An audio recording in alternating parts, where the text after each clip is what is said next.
વડોદરા શહેરમાં ચોમાસાની સત્તીવાર શરૂઆત થતાં પહેલાં જ વડોદરા શહેરમાં ફરી એકવાર ભૂવા પડવાની ઘટનાઓ સામે આવવા લાગી છે.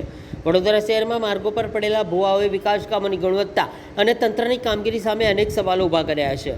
શહેર વિસ્તારમાં અનેક વિસ્તારોમાં અચાનક રસ્તાઓ ધસી પડતા ભૂવો સર્જાયો હતો. આશ્ચર્યજનક વાત એ છે કે આ ભૂવા પાસેથી એક પદાધિકારીની ગાડી પણ પસાર થઈ રહી હતી.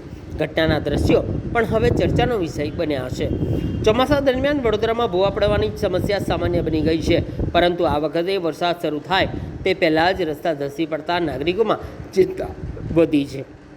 સ્થાનિકોનું કહેવું છે કે કરોડો રૂપિયાના વિકાસના કામો છતાં રસ્તાઓની ગુણવત્તા અંગે વારંવાર પ્રશ્નો ઊભા થઈ રહ્યા છે. શહેરમાં અનેક જગ્યાએ રોડ, ડ્રેનેજ અને પાણીની લાઈનોના કામ ચાલી રહ્યા છે. આવી સ્થિતિમાં ભૂવા પડવાની ઘટનાઓ વાહન ચાલકો માટે જીવલેણ સાબિત થઈ રહી શકે છે.